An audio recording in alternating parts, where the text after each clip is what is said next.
Et bonjour à tous, ravi de vous retrouver pour l'émission du mercredi 21 mai 2025, peut-être une date à marquer dans le calendrier aujourd'hui puisque nous venons de réaliser la plus haute clôture en journalier qu'est réalisé un jour le Bitcoin justement, avec un ATH qui est juste droit devant, on est à 107 600 $ ce matin, en progression de quasi plus 2% sur les dernières 24 heures et 4% sur la semaine, tandis que les altcoins on voit sont en recul en hebdomadaire, donc on va voir comment va se passer le reste de cette semaine, mais pour l'instant c'est assez encourageant.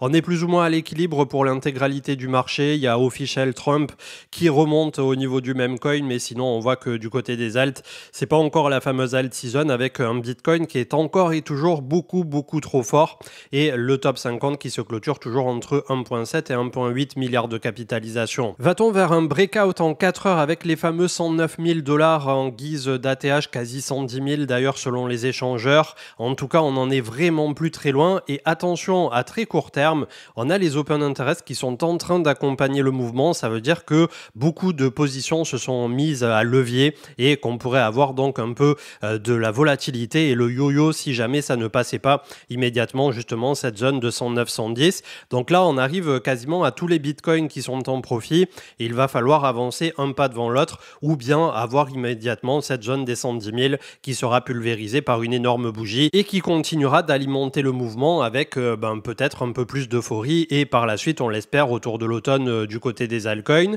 Également, quand on regarde en DeFi et notamment sur AAV, on voit qu'on est sur du 5% du côté de Tether et du 5,2% au niveau des empreintes. Donc ça, c'est plutôt positif puisque à des moments charnières, notamment quand on avait beaucoup baissé la dernière fois, que le Bitcoin était autour de 74 000 $, c'était tombé à un moment autour de 3%. Et à contrario, quand on rentrera très largement dans l'extrême euphorie, on sera plutôt autour de 10%, voire parfois jusqu'à 15% pour ces emprunts en stablecoin du côté de la DeFi. Notre partenaire Deblock qui va pas tarder à lancer une nouvelle fonctionnalité que vous avez probablement déjà vu apparaître pour ceux qui utilisent l'application déjà. Il y a un 5e petit onglet en bas qui est déjà apparu pour ceux qui l'ont. Donc je vous en parle pas encore puisque c'est pas tout à fait sorti, mais normalement d'ici la fin de la semaine, il va y avoir de très grosses et belles surprises du côté de Deblock. Vous avez le lien en commentaire et description et il vous offre 3 mois sur le premium. Les 6 prochains mois pourraient être les plus importants des 2 dernières années sur le marché crypto puisque dans tous les cas ça va invalider ou valider la fameuse théorie du cycle de 4 ans.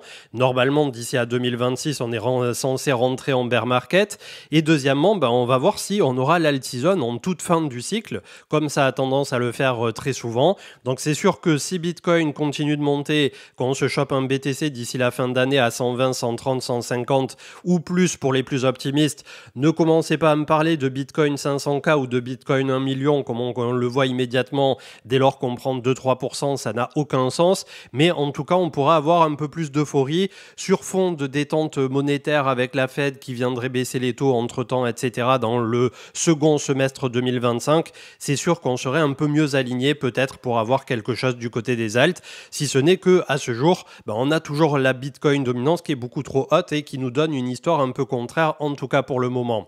Comme on le disait en introduction, WatchRGuru avec la plus haute clôture journalière, on va essayer de valider l'hebdomadaire, mais je crois que ça a été fait la semaine dernière si je dis pas de bêtises. Donc petit à petit, on est en train malgré tout d'enfoncer des portes et de réaliser des milestones qui sont importants.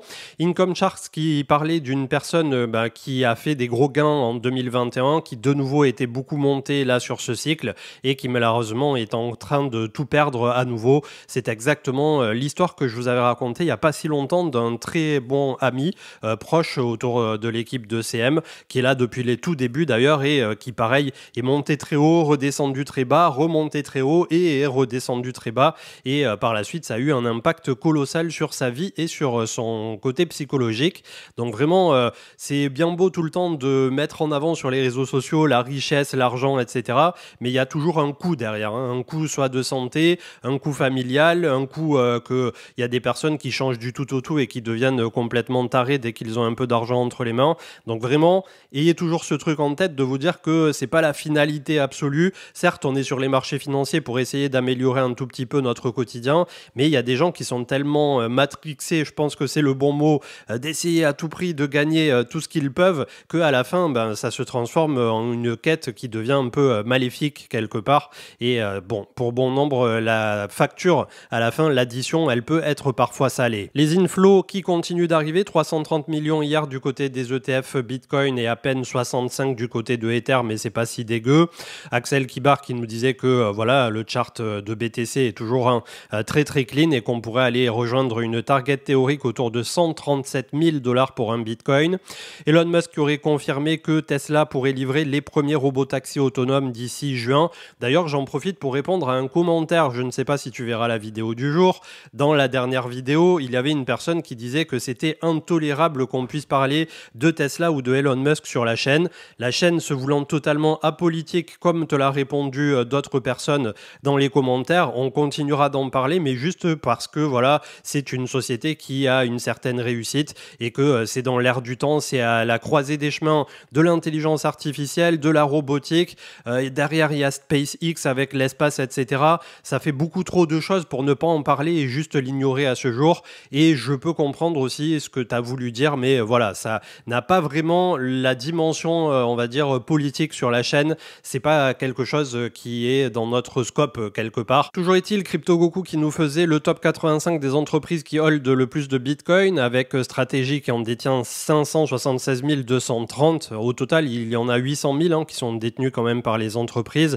Marathon Digital 48 000, 21 36 000, Riot 19 000 et ensuite on descend comme ça avec des plus petites détentions. AAV qui détient désormais 20% de toute la TVL, c'est la Total Value Locked, c'est-à-dire l'argent qui est dans le protocole par rapport à l'ensemble de l'écosystème de la DeFi, donc 20% uniquement pour AAV, qui en ce moment est pas mal récompensé du côté du prix de son token également. Comme le disait Willy Woo aussi, c'est très très juste et c'est quelque chose qui nous échappe et ça va totalement dans le sens de ce que je vous disais à l'instant il y a quelques secondes. Le temps, c'est la ressource la plus précieuse, bien plus que du Bitcoin, bien plus que de l'argent, et c'est au moment précis où on commence à perdre la santé au profit justement d'avoir gagné un petit peu d'argent qu'on se rend compte que finalement tout ceci était un peu illusoire et que si vous avez des millions sur votre compte mais qu'on vous diagnostique un turbo-cancer du pancréas, vous verrez que la perspective s'inverse drastiquement. Donc bien entendu que toujours c'est le temps, la famille, la santé bien en amont de quelques spéculations que ce soit. Société Générale avec Grégory Raymond et The Big Whale qui devient la première banque à lancer un stablecoin dollar sur une blockchain publique Ethereum. C'est via sa filiale SG Forge. Donc on va voir là aussi comment ça va se positionner, mais c'est plutôt encourageant pour la partie européenne, on va dire, et française. Des chances de succès infiniment minces, c'est ce qui a été révélé au micro de actionnaire. Donc j'ai pas retenu son nom, la personne qui est ici à l'écran, vous m'en voudrez pas, mais il est le dirigeant de Kima Venture, c'est-à-dire le venture capital de Xavier Niel, qui est lui-même est derrière Free, Iliad et bon nombre d'autres groupes ou conglomérats. Bref, aujourd'hui Xavier Niel c'est vraiment on va dire une pieuvre à lui tout seul et au niveau de son groupe.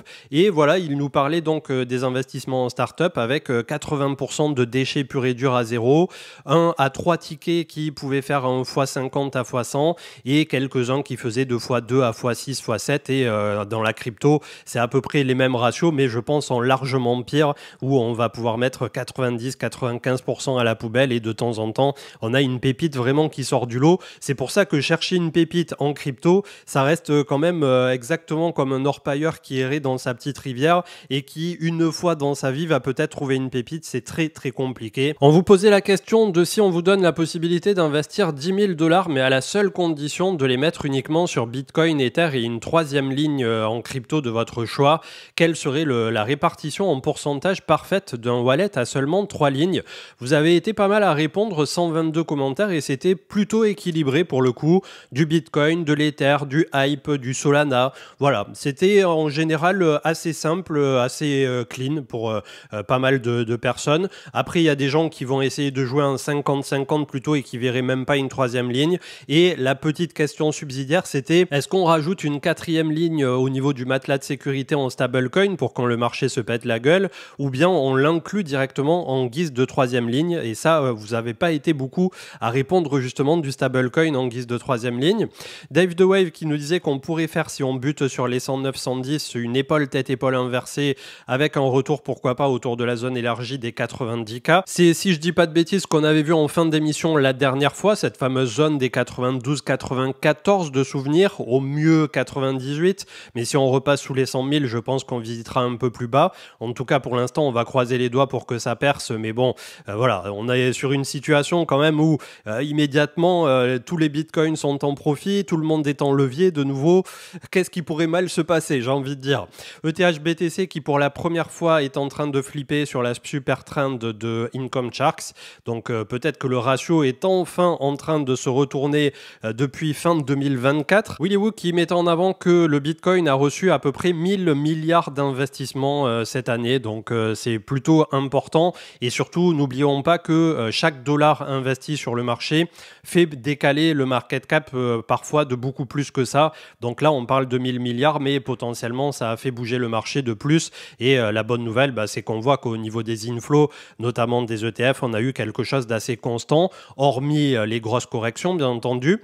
Comme je vous le disais tout à l'heure, AAV qui nous a imprimé plus de 20% en journalier il y a 48 heures. Donc aujourd'hui, c'est une capitalisation boursière autour de 4 milliards, avec une offre en circulation de 15 millions au niveau des tokens AAV sur les 16 millions qui sont prévus. Et grossièrement, ça se passe plutôt pas mal pour le premier protocole de DeFi. Et je pense que lorsque AAV 4.0 sera sorti, avec notamment la réunification de liquidités, on aura quelque chose qui sera assez indétrônable. Et bien entendu, voilà, on leur souhaite le meilleur. MicroStrategy qui fait l'objet d'un recours collectif pour des déclarations prétendument trompeuses liées à sa stratégie Bitcoin et la perte non réalisée de 6 milliards de dollars au Q1 2025. Et c'était CryptoGoku qui nous mettait ça en avant. La blockchain Tron qui désormais dépasse Ethereum pour les USDT, pour les stablecoins, donc 76 milliards en supply, 23,4 en volume journalier, 2,4 millions de transactions par rapport à Ethereum à 284 000.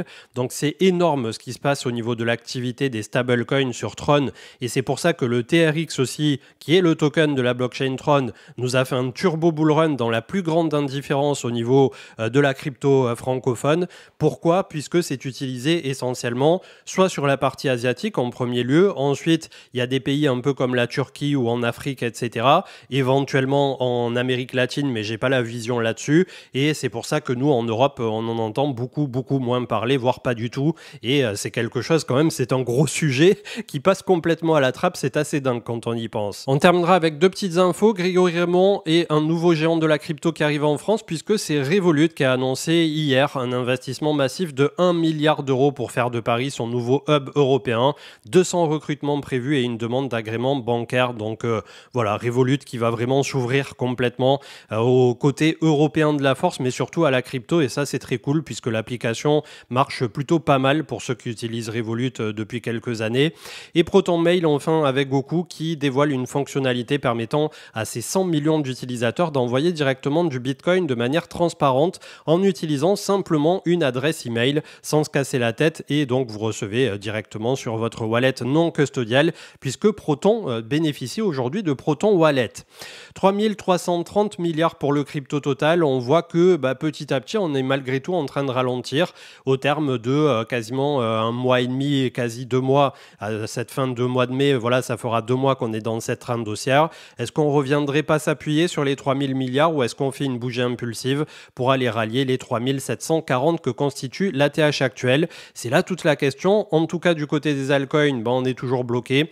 On est au-dessus de la moyenne mobile 20 qui se trouve à 1140 milliards. Il nous faudra franchir le pavé ici des 1270 pour pas dire 1300 milliards pour espérer rallier donc le point haut de 2024 puisque c'était décembre 2024. Depuis, les alts n'ont pas fait un nouveau point haut, 1640 milliards. Et l'ATH de 2021 qui à ce jour n'a pas encore été repris, 1710 milliards pour les altcoins.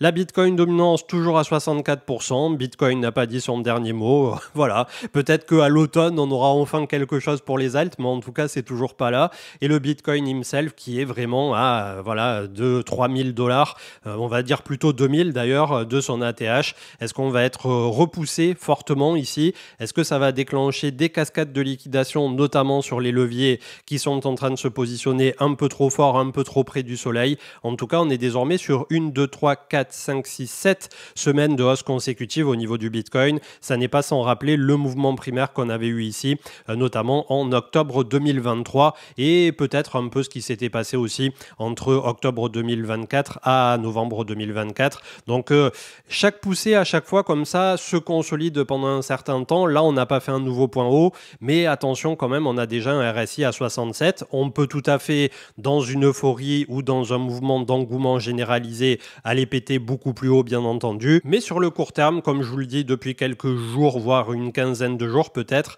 il va falloir quand même essayer de jouer relativement défensif. Une fois qu'on aura clean cette zone des 110 000 et qu'on rentrera à nouveau en price discovery, là on pourra commencer à souffler un petit coup en attendant de ne pas faire une fausse sortie, bien entendu, puisque voilà, à court terme, j'ai la sensation qu'on marche un peu plus sur des œufs. L'Ether qui est complètement emberlificoté dans ses moyennes mobiles, la 20 est à 2343 et la 50 est à 2750 et on est bloqué littéralement par la 100 qui se trouve à 2600 pour l'instant. On n'a pas fait de clôture au-dessus de celle-ci, en hebdo ni en journalier d'ailleurs. Donc on va voir, petit mouchoir de poche pour l'instant pour Ether entre 2340 et autour de 2735 qu'il était venu chercher récemment, avec la moyenne mobile 50 hebdo qui fait office de barrage. Ce qui pourrait être jouable si jamais Bitcoin faisait un peu le marchepied aussi, c'est de revenir autour de 2150 pour franchir ensuite le bloc des 2008 à 3000 $ pour Ether. Le futur du Nasdaq est en recul de 0,44 ce matin, mais bon, c'est assez inexploitable. Malgré tout, on a clôturé léger dans le rouge hier pour les États-Unis et c'était le cas aussi du S&P qui ce matin est pareil sur un doji pour l'instant. Alors on est mercredi, mais la petite toupie ici peut se transformer soit en bougie rouge, soit en bougie verte d'ici la fin de la semaine, bien entendu. C'est encore inexploitable. Le dollar qui nous a fait une grosse bougie rouge hier, 99,59, donc en provenance des 102. On repart vers les points bas. Est-ce qu'on va percer ce range à la baisse ou est-ce qu'on est en train d'imprimer un double creux en devenir RSI et au niveau du cours pour par la suite remonter ceux qui joueraient contre nous? Ça, c'est aussi à garder dans un coin de sa tête. Et les taux du côté des États-Unis, et c'est ça notre problème finalement pour le court terme aussi, court moyen terme, le 20 ans est à 5% du côté des States, donc on n'est pas très très loin des points hauts, puisque le point haut ultime, il s'était fait ici en octobre 2023, on était autour de 5,38. On voit que ça bloque un peu dès lors qu'on vient autour de 5%, mais c'est pas quelque chose ça qui est extraordinaire, ça veut toujours et encore dire que le marché joue ultra défensif et probablement qu'ils vont attendre que la Fed baisse ses taux pour peut-être lâcher un peu du mou sur ça. En tout cas, pour l'instant, ça dénote quelque chose qui, d'un point de vue des opérateurs en profondeur au niveau du marché, certes, les actions ont bien rebondi, les indices aussi, on a eu un truc complètement infernal, même au niveau du rebond auquel on n'aurait pas forcément pu s'attendre, un très joli V-bottom avec une baisse de 20-25% et une remontée de 20-25%. Mais bon, je me pose toujours la question de si c'est aussi simple et si tout le monde gagne, à quel moment on risque de se faire punir. C'est peut-être le petit biais permabère de ces dernières années dont certains m'affubleront d'être un peu trop prudent, mais je pense que jusqu'ici ça nous a pas trop mal réussi depuis 2022-2023. On a réussi à tenir le cap et à ne pas se faire complètement déglinguer par le marché. Une fois n'est pas coutume, on terminera par le gold de 3300 $ l'once qui défend les 3120 précédemment la semaine dernière. Là aussi, est-ce qu'on est en train de faire un petit flag et le marchepied pour de nouveau réentamer une parabole en direction des 3005, 3008, 4000 $ l'once pour 2025.